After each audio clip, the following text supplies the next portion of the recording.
Alô, comunidade, boa tarde, Brasil. Começa agora o ICL Urgente, sempre às 5 horas da tarde, com as principais notícias do Brasil e do mundo, informação e análise a quente, sempre com a gente na atualização das notícias, a Laura Couto, no plantão ali na redação do ICL. Boa tarde, Laura. Boa tarde, Rodrigo. Boa tarde para todo mundo que está nos assistindo hoje. Boa tarde para você que mora nesse país em que o filho do presidente, que costumava dizer assim, o Supremo a gente fecha com um cabo e um soldado. Então ele começou fazendo ameaça em português e está terminando chorando em inglês. Ele ameaçava em português e ele agora se debate e chora em inglês, pedindo ajuda ao Donald Trump. Vamos falar bastante ainda sobre a repercussão deste inquérito que a família Bolsonaro vai responder por atacar o Brasil a partir dos Estados Unidos. Patriotas que se plantam no exterior para atacar as instituições brasileiras. Que patriotas é que são esses? Bom, mais depoimentos hoje no STF, no caso, em que são julgados os réus por coordenarem, por incentivarem um golpe de Estado no Brasil. Hoje, o ex-diretor de operações da PRF, Djairlon Henrique Moura, prestou depoimento como testemunha de defesa do ex-ministro da Justiça de Bolsonaro, o Anderson Torres. Djairlon confirmou que recebeu ordens do Ministério da Justiça para fazer blitz em ônibus, com destino à região Nordeste durante as eleições de 2022. Ainda bem que ele confirmou, porque a gente viu que as blitz aconteceram. Porém, ele afirmou que a ideia era só inspecionar se havia transporte irregular de eleitores e de dinheiro e não dificultar o acesso de eleitores às urnas, como suspeitava a Polícia Federal e como também indica a denúncia da Procuradoria-Geral da República. Nós vamos então ao vivo a Brasília com a Heloísa Vilela, que acompanhou mais um dia de depoimentos. A Heloísa Vilela está aqui ao vivo. Elô, mais uma vez, obrigado pela participação aqui no ICL Urgente. Eu fiz um resumo aqui da fala do Djairlon Henrique Moura. O que você traz para a gente, você que acompanhou ali os bastidores desses depoimentos, desse aqui e de outros que você queira destacar, por favor, Elô. Olha, Rodrigo, esse depoimento de Djairlon foi mais um que foi arrancado a fórceps, né? Ele não queria contar o que sabia muito não, e muito a contragosto acabou admitindo, porque o ministro Alexandre de Moraes pegou os últimos momentos, né, daquele fim de semana em que ele baixou uma ordem de que não poderia haver blitz na sexta-feira de noite, e no sábado, dentro da Polícia Rodoviária Federal, houve a discussão. Não, ele está se referindo, eles usaram uma coisa técnica, sabe, Rodrigo? Ele está se referindo a transporte de passageiros ou a trânsito, porque eles lá dentro fazem essa diferenciação. E aí um dos técnicos e a turma lá decidiu, não, é só com relação a um e não ao outro, então vamos em frente com as operações. E aí foi o que a gente viu, eles foram em frente com as operações até que o ministro Alexandre de Moraes convocou o Silvinei Vasquez para dar esclarecimentos e mandou parar imediatamente aquilo tudo. Então, foi aquele fim de semana super tenso, onde eles tentavam dificultar a chegada das pessoas às urnas, e o Alexandre de Moraes, o ministro do Supremo, agiu rapidamente. E ele, de certa forma, muito contrariado, acabou contando os detalhes de qual foi lá dentro a justificativa técnica que eles usaram para não obedecer ao ministro. Agora, teve também depoimento de um ex-diretor adjunto da ABIN, que mais uma vez, criou problemas para o G. Dias, que era o chefe do GSI do governo do presidente Lula. Agora à tarde, teve assim uma sequência de pessoas que participaram de reuniões com o Anderson Torres para discutir o policiamento das eleições, e reuniões com 30, 40 pessoas, reuniões grandes, outras um pouco menores, e o advogado do Anderson Torres tentando fazer com que essas pessoas todas dissessem que não houve nenhuma orientação do ministro da Justiça naquele momento, o Torres, para que o policiamento fosse feito direcionado a essa ou aquela situação, para atrapalhar candidato, ou, né? Não, era para policiar tudo, para garantir a segurança das eleições, etc. Agora, é claro que isso é para contradizer o que disse uma testemunha logo no começo dessas oitivas, testemunha da Procuradoria-Geral da República, que você deve se lembrar, o Cleberson. O Cleberson, ele era um cara muito usado para fazer análise de dados. Cleberson de Paula, ele era analista de inteligência da Coordenação Geral de Inteligência do Ministério da Justiça, ou seja, estava lá trabalhando no Ministério do Anderson Torres. E ele foi aquele que reclamou muito, que pediram a ele para fazer análise dos locais de votação, quais eram as regiões que tinham mais de 75% de votos no presidente Lula. E ele guardou todas as informações daquela época, porque primeiro isso era muito fora do comum, e depois ele viu blitz nesses lugares. Então ele disse, eu guardei esse material porque fiquei muito revoltado de ver a minha técnica, a minha habilidade técnica de análise de dados ser usada para uma atividade ilegal. Então, essas testemunhas hoje todas aqui vieram para falar disso. Estava na reunião, não teve nenhuma orientação, mas, Rodrigo, claro que se houve essa orientação, como a gente está vendo a Procuradoria dizer que houve, ela não foi uma ordem dividida com 40 pessoas. Há de se imaginar que ninguém vai tentar dar um golpe e contar para 40 pessoas que vai tentar atrapalhar as eleições. Você vai fazer isso com um grupo menor, mais fiel, com o qual você pode contar, né? Então, papel faz parte do processo. Nós estamos na semana de ouvir testemunhas de defesa. Então, essas pessoas foram lá para tentar ajudar os réus, né? Claro, não podem mentir. Mas se disser assim, eu não ouvi nenhuma instrução para impedir as pessoas de votar. Tá dentro do jogo, né? Não, assim, é para isso que elas foram, né? Para isso que elas estiveram aí, né, Heloísa? Mas você tá me dizendo... Por falar e não pode mentir, Rodrigo... Por falar e não pode mentir, teve várias testemunhas chamadas aqui hoje que são investigadas ainda, processos que ainda não terminaram, e é sempre essa discussão, eles podem falar, sim, eles têm direito de mentir ou ficar calado para não se encrencar ainda mais com a justiça. Então o PGR sempre fala, olha, então é melhor não ver essa testemunha, porque no fim das contas, o que vale o depoimento de uma pessoa que está na bica de ser incriminada em algo, né? E vai tentar se defender de todas as formas. Mas o advogado do Anderson Torres ainda disse assim, mas se todos os investigados que não forem indiciados não puderem ser testemunhas, a gente fica sem testemunha nenhuma. Né? Então você fica pensando de onde que ele tira essas testemunhas? De um pool de pessoas que foram investigadas, todas elas? Não tem mais ninguém no Ministério da Justiça para depor? Turma dele, né? Então a turma dele, muita gente realmente investigada. Heloísa, obrigado mais uma vez pela participação aqui no ICL Urgente. Heloísa Vilela acompanhando mais um dia de depoimentos das testemunhas de defesa no caso do julgamento por golpe de Estado. Obrigado, Heloísa. Até mais. No N2 você estará de volta, né? Até já. Até já.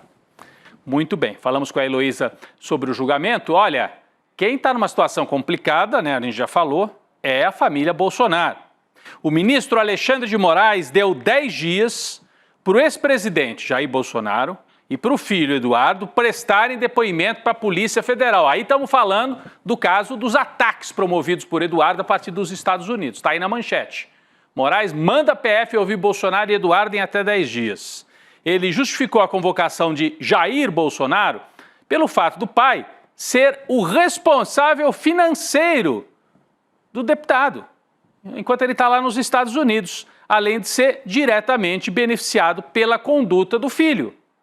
Então é um deputado que é bancado pelo papai ex-presidente lá nos Estados Unidos. Nas redes sociais, Eduardo Bolsonaro afirmou que Moraes é, abre aspas, o pior ditador da sua geração e que vai ficar eternamente nos Estados Unidos se Moraes não for sancionado ou afastado. Laura Costa tem mais informações, Laura. Rodrigo, é bom que ele fique lá mesmo, né? Mas, enfim.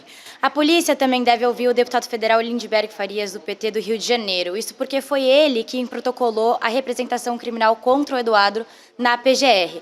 Nas redes sociais, o Lindenberg Farias afirmou que já tem todas as provas contra o deputado Eduardo Bolsonaro e que vai colaborar com a justiça para que o Eduardo não fique impune. Agora, o ministro Alexandre de Moraes determinou que a Polícia Federal monitore as redes do Eduardo Bolsonaro. O Moraes alegou que o inquérito deveria ser aberto para apurar a suposta prática de 3 crimes que eu vou citar aqui. coação no curso do processo, obstrução de investigação de infração penal que envolva organização criminosa e abolição violenta do Estado Democrático de Direito. Além do Moraes, Rodrigo, outros ministros do Supremo Tribunal Federal também veem o deputado Eduardo Bolsonaro como, nas palavras dele, um instrumento das Big Techs. Além disso, a abertura da investigação por atuação dele contra os ministros é visto como uma reação necessária do Estado Democrático de Direito. Rodrigo. É importante explicar por que ele é um instrumento das Big Techs. Por quê?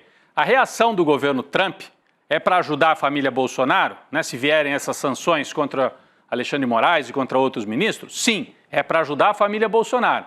Mas é também para ajudar as Big Techs, porque quem é que pode estabelecer algum tipo de limite às proprietárias das redes sociais no Brasil?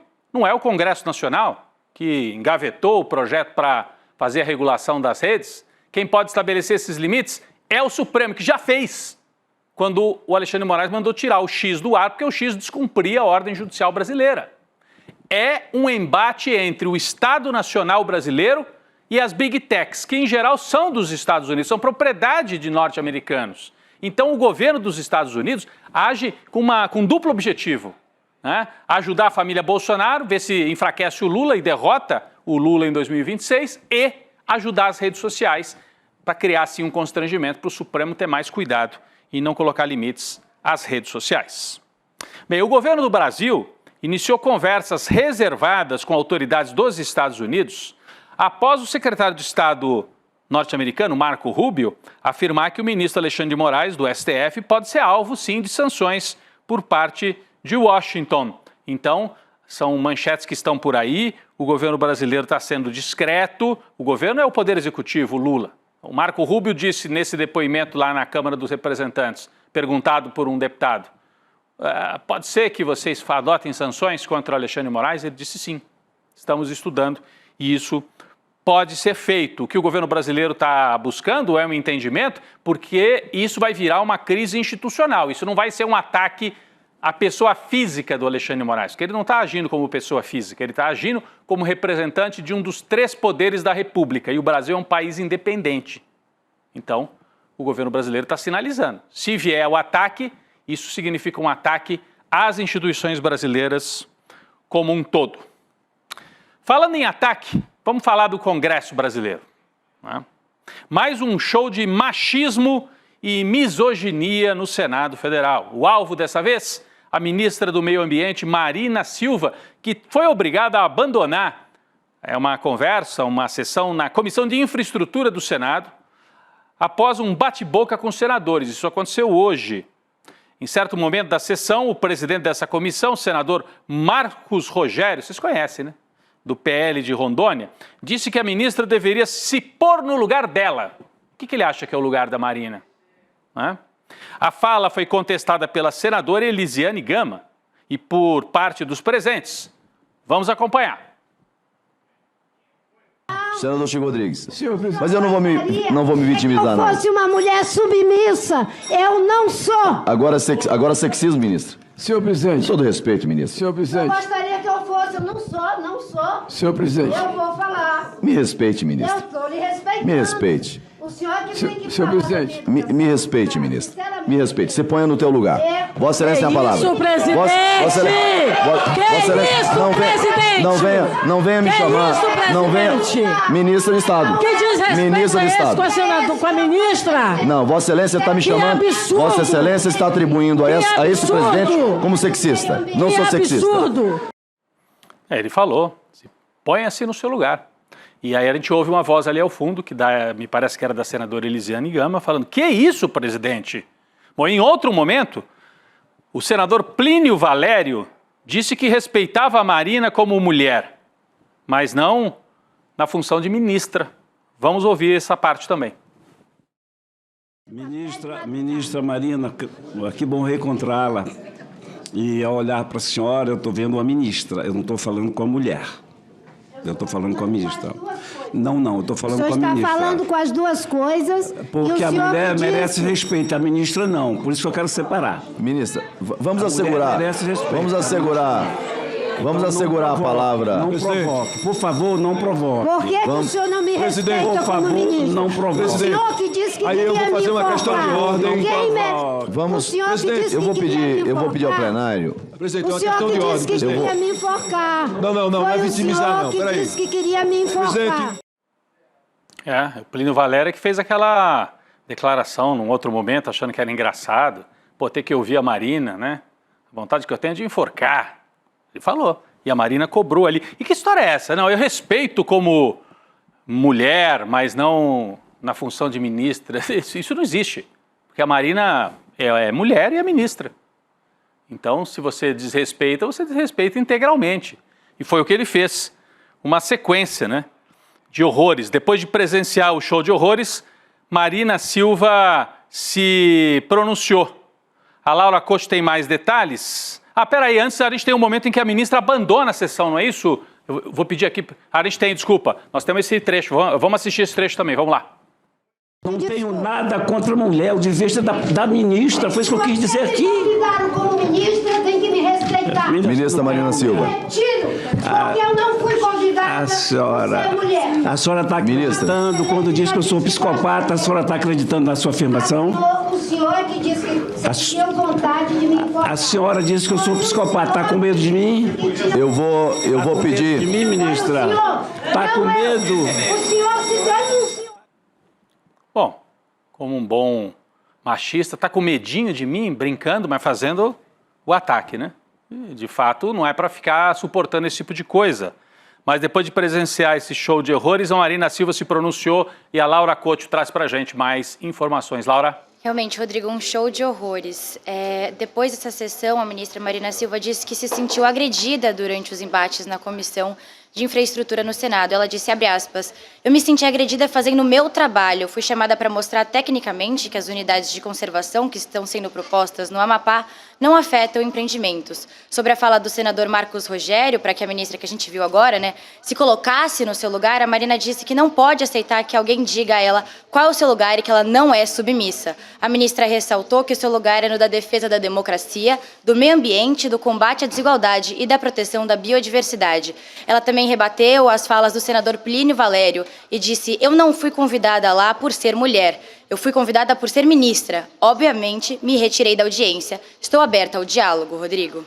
Muito bem, Laura. Olha, outras ministras do governo Lula prestaram solidariedade a Marina Silva depois desse acontecimento, dessa sequência de acontecimentos tenebrosos lá no Senado. Numa publicação no X, a ministra das Mulheres, Márcia Lopes, classificou o episódio de hoje como um completo absurdo. A gente tem aqui na tela a Márcia Lopes, que recém foi empossada como ministra das Mulheres, um completo absurdo. Ela foi desrespeitada e agredida como mulher, como ministra, por diversos parlamentares. Em março, um deles já havia, inclusive, incitado a violência contra a Marina. É esse episódio que a Marina lembrou. É esse mesmo Plínio Valério, reincidente. A extrema-direita lucra com isso, porque para os eleitores deles, isso aqui vale voto.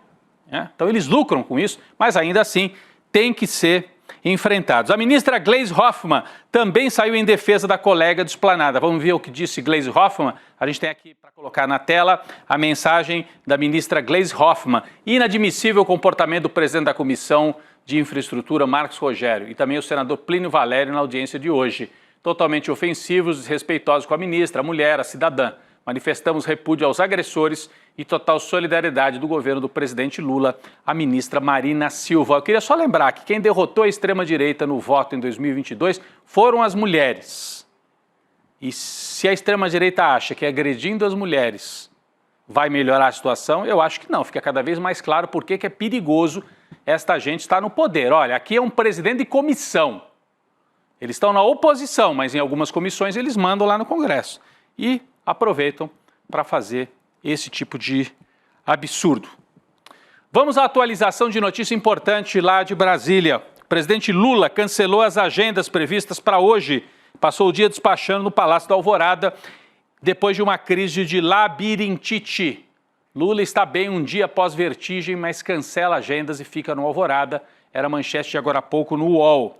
Só para lembrar, né? No fim da tarde de ontem, o presidente foi submetido a exames no Hospital Sírio-Libanês, lá em Brasília, porque ele passou mal, sentiu tontura após o almoço. A SECOM, Secretaria de Comunicação, informou que Lula está bem, mas está bem e não deve voltar ao hospital por hora. É só repousar um pouco.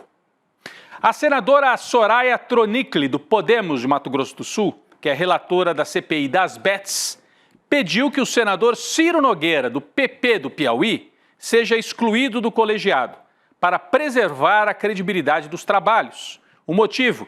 A viagem do parlamentar de carona num jatinho que pertence ao empresário Fernando Oliveira Lima. Nós trouxemos essa informação aqui ontem. O Fernando Oliveira Lima é dono de uma casa de apostas e alvo de investigação na comissão. O Ciro Nogueira já esteve na comissão para falar bem desse sujeito. Agora pegou carona para ir numa festa em Mônaco. Laura Couto tem mais informações. Rodrigo, vamos combinar que depois da Virgínia na CPI, o trabalho está meio sem credibilidade. Mas, enfim, o pedido para excluir o Ciro Nogueira da CPI foi apresentado ao presidente da comissão, o senador Hiran Gonçalves, mas ele foi procurado e não respondeu sobre como ele vai deliberar essa decisão. Já o Ciro Nogueira também foi procurado, ele não comentou sobre a viagem, mas ele criticou a atuação da Soraya Tronicle.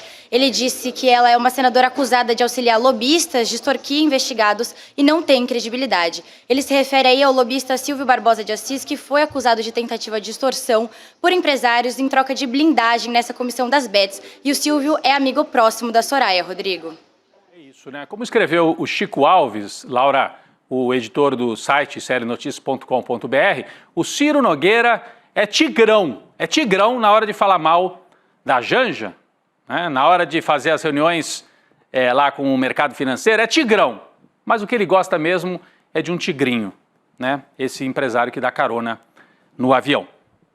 Falando em amizades perigosas, Léo Índio, amigo de Carluxo, sobrinho do ex-presidente Jair Bolsonaro, está tentando reverter pedido de prisão determinado por Alexandre de Moraes contra ele após a sua fuga para a Argentina em março deste ano. Está aí na manchete do site Platô. As informações são da coluna de Guilherme Amado. No dia 9 de maio, a defesa de Léo Índio pediu ao STF que anulasse a decisão de destruição do passaporte e anulasse também o mandado de prisão. A defesa alegou que ele não precisou de passaporte para entrar na Argentina e que não foi condenado, portanto, não seria considerado um foragido, é mais um, né? Valentão, foi lá para a Praça dos Três Poderes, gravou vídeo, fez prova contra si mesmo, agora está aí chorando. Assume! Quebrou ou não quebrou, Léo Índio? Participou da quebradeira ou não participou? Aí, ó, de arma na mão. E agora tá com um olhar aí de chorão, pedindo para devolver o passaporte. Virou foragido, rapaz. Assume que é foragido, né? É mais um ex-valentão da família Bolsonaro. Notícia internacional, o embate entre Donald Trump e a Universidade de Harvard.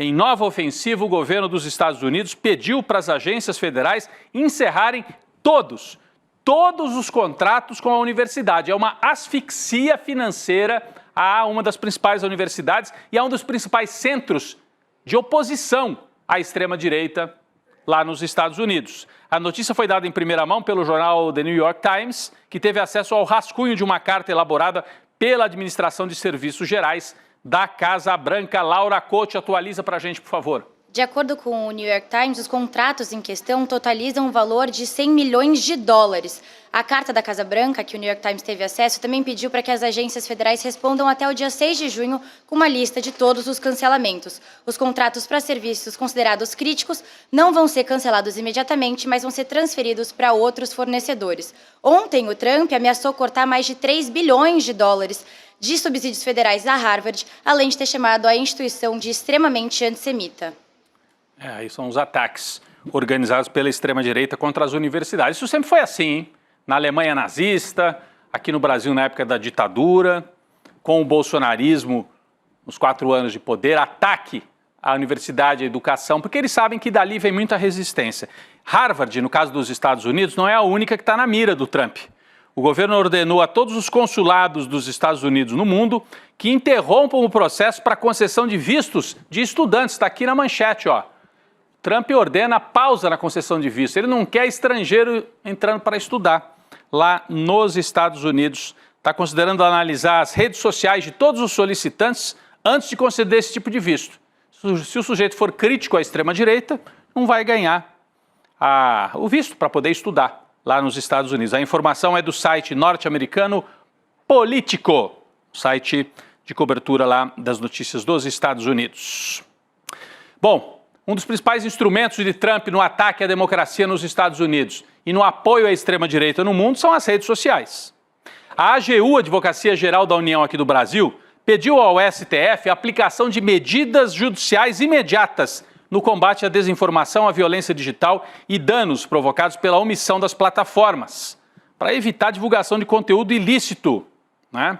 A gente sabe que do Congresso não vai vir regulação, então é o STF que pode avançar nessa regulação. Inclusive, o ministro André Mendonça tinha pedido vista dessa tentativa do STF, dessa ideia do STF de colocar limites, ele tinha pedido vista e ele devolveu o caso para o Supremo. Então o plenário do Supremo vai voltar a avaliar medidas para colocar limites à atuação das redes sociais.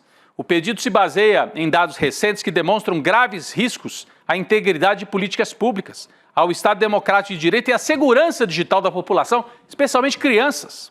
O órgão destacou que, além de acarretar prejuízos financeiros, esses conteúdos afetam a saúde física e mental de jovens, adolescentes e crianças de várias idades. Laura Couto tem mais informações.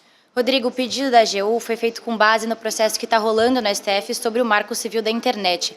Ele estabelece normas para o uso da internet do Brasil, com garantias, direitos e deveres de quem faz o uso das redes. Para quem não sabe, essa lei ela surgiu em 2009, mas o caso só foi para o Supremo no ano passado, quando os ministros começaram a julgar ações sobre as regras do Marco Civil da Internet em situações como a remoção de conteúdo das redes. Agora que o caso voltou para o Supremo, cabe ao ministro Roberto Barroso pautar o julgamento, Rodrigo. Esse caso vai ser o Barroso que vai pautar, é o presidente do Supremo Tribunal Federal. Ainda falando de Supremo, o ministro Flávio Dino sinalizou que o STF vai discutir limitação do principal instrumento político de deputados e senadores, as emendas parlamentares de pagamento obrigatório. Está aqui na nossa tela, no nosso telão. E está na nossa manchete lá no site, para você acompanhar. De acordo com interlocutores, a intenção de Flávio Dino é impedir o engessamento da verba de investimentos do governo. Hoje, as emendas parlamentares somam 50 bilhões de reais ao ano, sendo 77% de caráter impositivo, ou seja, o governo, o Poder Executivo, é obrigado a executar. Então, o Poder Executivo vira um simples assim intermediário. Quem decide é o Congresso e o Poder Executivo tem que cumprir. A movimentação de Flávio Dino pode abrir um novo embate com o Congresso Nacional, mas é fundamental. Hoje, o centro da disputa de poder no Brasil, um deles, pelo menos, é esse. Quem que comanda o orçamento? É o Centrão através das emendas parlamentares ou é o Poder Executivo que foi eleito para isso? E aí o Judiciário está querendo voltar para a Constituição. Quem executa o orçamento é o governo eleito e não parlamentares de forma pulverizada. Vamos atualizar aqui notícia importante, gente. A partir desta semana, os aposentados e pensionistas do INSS que tiveram desconto irregular em abril já vão ter os valores devolvidos. O pagamento deve durar até o dia 6 de junho, então é um serviço para você. O beneficiário não precisa tomar nenhuma providência. O crédito será automático na mesma conta bancária em que o aposentado, então se você tem mãe, pai, tio, amigo que recebe aposentadoria, pensão, avisa, vai cair direto na conta. Se receber algum recado do tipo, preencha um formulário, passe os seus dados para receber, é golpe. Vai receber diretamente de volta os benefícios. Serão reembolsados, serão devolvidos ao todo, nesta fase, 292 milhões de reais das pessoas que tiveram cobrança indevida nas suas contas. Então, é uma notícia, uma boa notícia, né? Apesar de ser desdobramento de um escândalo, mas está sendo feita justiça com a devolução do dinheiro. Pessoal, faltam 2 dias, hein?